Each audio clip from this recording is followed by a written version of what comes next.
Trauma healing. Trauma merupakan respon emosional terhadap suatu kejadian yang buruk dan merupakan suatu tindakan yang tidak menyenangkan seperti kecelakaan, kejahatan maupun bencana alam.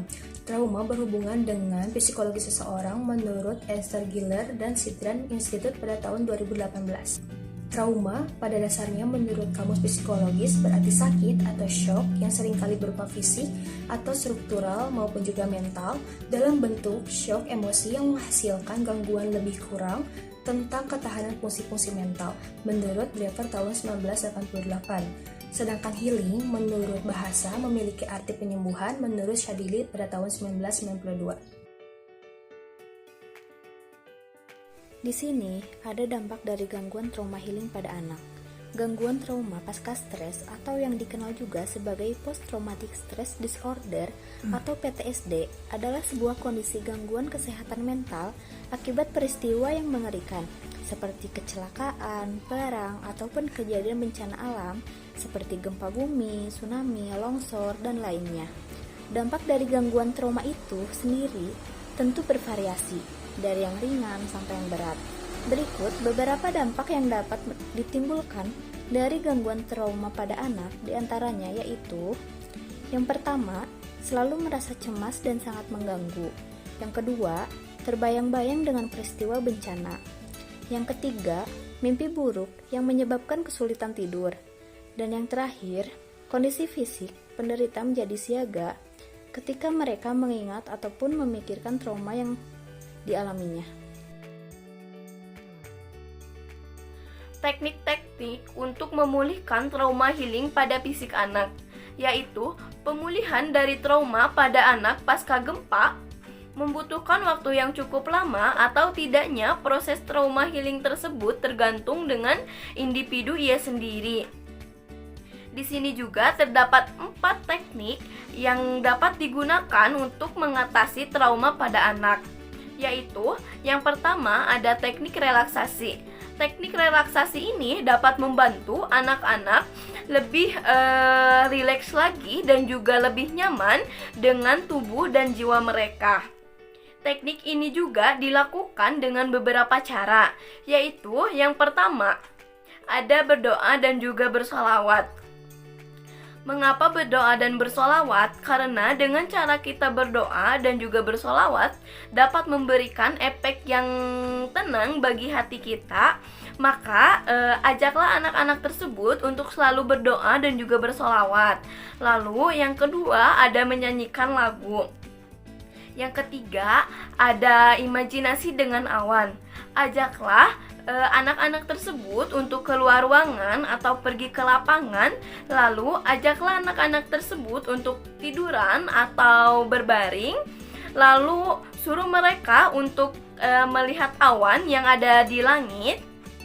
Lalu setelah itu suruh mereka untuk menebak awan tersebut, apakah awan tersebut berbentuk seperti kuda atau boneka ataupun salju.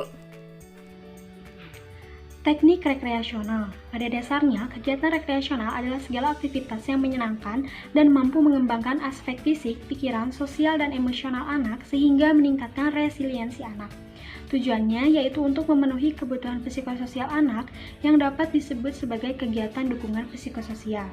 Teknik ini bisa dilakukan dengan beberapa cara, yaitu kegiatan seni. Kegiatan ini bisa berupa menggambar, bermain musik, melukis, dan bernyanyi. Lalu ada pertunjukan drama dan boneka. Drama sangat cocok untuk dilakukan pada anak-anak karena dapat melatih kerjasama, mengekspresikan perasaan, dan belajar sebuah pengalaman. Lalu ada olahraga. Olahraga dapat memberikan kesegaran dan menyalurkan energi anak dengan cara yang positif. 3. Teknik ekspresi emosional. Teknik ini bertujuan untuk memberikan perasaan untuk mengikhlaskan sesuatu yang sudah terjadi. Teknik ini bisa dilakukan dengan beberapa cara, yaitu yang pertama, melepaskan balon. Tanyakan pada anak mengenai emosi negatif yang mereka miliki. Lalu, mintalah anak-anak untuk membayangkan sebuah balon, kemudian meniupnya dan masukkan emosi negatif tersebut ke dalam balon. Balon dengan ikhlas diterbangkan ke langit bersama emosi negatif yang selama ini anak pendam. Yang keempat yaitu teknik ekspresif. Ada beberapa cara yang dapat dilakukan dengan teknik ekspresif, yaitu yang pertama, teknik menulis. Menulis memiliki kekuatan katartif atau pelepasan emosi. Dengan tulisan, seorang akan dapat menenangkan pikirannya, melepaskan ketegangan, menguraikan kebingungan, dan membuka alur baru dalam hidupnya. Yang kedua, yaitu teknik menggambar. Dengan menggambar, seorang anak dapat bebas mengekspresikan emosi melalui gambar, misalnya dengan menggambar bebas, menggambar hari depan atau masa depan, dan menggambar kata. Trauma healing dan edukasi perlindungan anak pasca gempa bagi anak-anak di Desa Wai, salah satu desa yang berada di Kecamatan Salahutu, Pulau Ambon, Kabupaten Maluku Tengah dengan penduduk lebih dari 1.000 jiwa menyimpan berbagai trauma saat terjadi gempa berkekuatan 6,5 skala Richter.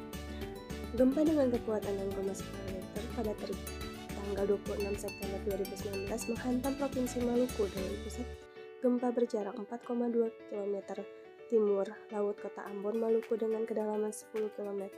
Gempa tersebut tidak berpotensi tsunami, namun menyebabkan puluhan rumah rusak di beberapa titik, salah satunya di Desa Wai yang menimbulkan korban jiwa. Akibatnya, banyak warga mengungsi karena rumahnya roboh dan takut dengan gempa susulan yang masih terjadi, serta mereka mengalami trauma pasca bencana dengan meningkatkan yang cukup drastis. Sangat penting bagi anak-anak untuk mendapatkan pelayanan pemulihan trauma yang disebut trauma healing. Dukungan psikologis setelah terjadi bencana seperti gempa bumi sangatlah diperlukan untuk mengurangi tingkat trauma terhadap masyarakat yang terdampak bencana. Trauma healing adalah accepting, sebuah penerimaan kegiatan trauma healing yang dilakukan oleh dosen bagian pidana Fakultas Hukum Universitas Patimura, merupakan bentuk dukungan psikologis mental healing yang diperuntukkan bagi korban gempa di Desa Wai. Trauma healing yang dilaksanakan menawarkan kegiatan permainan sebagai bentuk terapi kepada anak-anak. Cara memberikan dukungan psikososial sebagai bentuk pemulihan trauma terapi bermain, play terapi, dapat mengalihkan fokus anak dari situasi yang mencekam maupun mengkhawatirkan. Bermain setidaknya dapat mempersiapkan mental anak untuk menerima situasi yang dihadapi sekarang, sehingga bila digunakan pada situasi dan kondisi yang dapat bermakna sebagai kegiatan fisik sekaligus sebagai terapi. Endah Nawangsih, 2014. Biasanya korban menggali acute stress disorder (ASD) dapat pulih kembali dari gangguan trauma sehingga hanya memerlukan dukungan psikososial. Sedangkan gangguan PTSD memerlukan penanganan khusus seperti terapi psikis dengan intervensi khusus, dan jika sangat mengganggu dapat dipertimbangkan dengan pemberian obat-obatan. Kesimpulannya adalah trauma healing dan edukasi perlindungan anak pasca gempa diperlukan penanganan khusus untuk menghilangkan trauma dan ketakutan efek sebagai psikis setelah terjadinya bencana trauma kepada anak-anak. Penyembuhan trauma pada anak-anak pasca kejadian bencana yang telah dialami membutuhkan proses yang sangat lama dan berkesinambungan. Walaupun kegiatan yang dilaksanakan dalam waktu yang terbatas, pesan yang disampaikan mampu diterima baik oleh anak-anak agar dapat mengembalikan senyuman mereka dalam menghadapi kehidupan yang ideal ke depannya. Terima kasih. Wassalamualaikum warahmatullahi wabarakatuh.